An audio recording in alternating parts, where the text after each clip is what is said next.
લાઈવમાં આપનું સ્વાગત છે।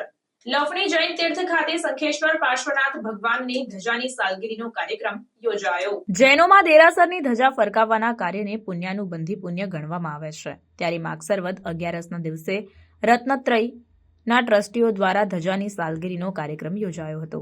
આ અંગે માહિતી આપતા જાણીતા જૈન અગ્રણી તથા લવણી તીર્થના કૌશિકભાઈ શાહ છોટાઉદેપુર વાળાએ જણાવ્યું કે દેશની નદીઓના પવિત્ર જળ તથા વિશેષ સંબંધી દ્રવ્યો અને ઔષધિઓ લાવીને વિશિષ્ટ અભિષેક કરવામાં આવ્યો હતો। આ કાર્યક્રમ માટે વલ્લભસુરી સમુદાયના ગચ્છાધિપતિ આચાર્ય ધર્મ ધુરંધર સુરી મહારાજના આજ્ઞાનુવર્તી પ્રવર્તક વિનોદ વિજયજી ઉપાધ્યાય અનંતચંદ્ર વિજયજી તથા અરિહંત વિજયજી ઉગ્ર વિહાર કરી લવણી તીર્થમાં પહોંચ્યા હતા તેમ મનોજ કોચર તથા રાજેન્દ્ર બાગરેચાએ જણાવ્યું હતું। દરમિયાનમાં આત્મવલ્લભ રત્નત્રય આરાધના ટ્રસ્ટના મંત્રી દીપક શાહે જણાવ્યું કે આ કાર્યક્રમમાં ઇન્દ્રપ્રદેશના જાણીતા સંગીતકાર ખાસ મંડળી સાથે મિતુલ બારિયા પધાર્યા હતા અને સ્તવનોની રમઝટ બોલાવી હતી તથા વિધિકાર રમેશભાઈ બારિયા જઈને વિધિ વિધાન સાથે પરમાત્માની પૂજા સંગીતના સથવારે ભણાવી હતી। દરમિયાન અરિહંત વિજયજીએ જણાવ્યું કે 18 અભિષેક તથા 17 ભેદી પૂજાના અંતે શાંતિ કળશનું વિધિ વિધાન કરવામાં આવ્યું હતું અને 18 અભિષેકમાં ઉપાધ્યાય અનંતચંદ્ર વિજયજી તથા વિનોદ વિજયજી મહારાજે વિશિષ્ટ મુદ્રાના દર્શન પ્રભુજીને કરાવ્યા હતા તથા ધજાને સુગંધિત વાસક્ષેપ સાધ્વીજી પૂર્ણકલાશ્રીજી સૌમ્યકલાશ્રીજી કુમુદકલાશ્રીજી કાવ્યકલાશ્રીજી મહારાજે કર્યો હતો તેમ લવણી તીર્થના પૂજારી અમિત બારિયાએ જણાવ્યું હતું।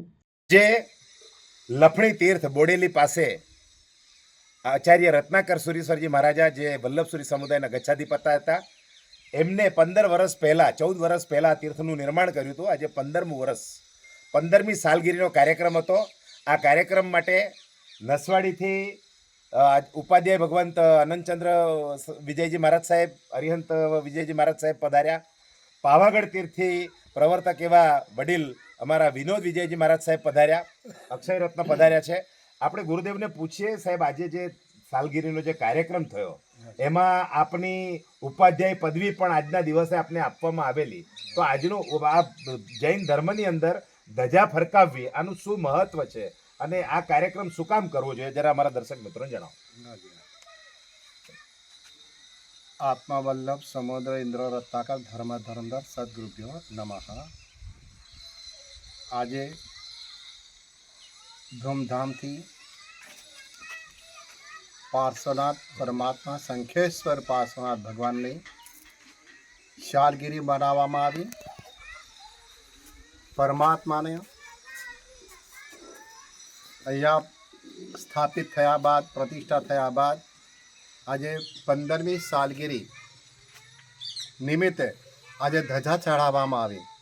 બધા જ ભાવુકો અહીંયા આવીને પરમાત્માની ભક્તિ રૂપે ધૂમધામથી 18 અભિષેક એટલે મિની અંજન સલાકા કહેવામાં આવે છે, જે 12 મહિનાની અંદર કદાચ આસાતના થઈ જતી હોય છે તો એને નિર્મળ કરાવવા માટે નિર્મળ બનાવવા માટે પરમાત્માને ક્યાં પણ આપણે આપણા દ્વારા 84 આસાતના હોય છે, ક્યાં પણ પરમાત્માને આસાતના થઈ ગયું હોય તો એને અભિષેકને પ્રાયશ્ચિત રૂપે આ અભિષેક નિર્મળ થવા માટે ક્યાં પણ અશુદ્ધિ થઈ ગયું હોય તો એને શુદ્ધિકરણ કરવામાં આવે છે। તો આજે આ 12 મહિનાની અંદર 17 ભેદી પૂજાની અંદર ધૂમધામથી ભણાવવામાં આવી।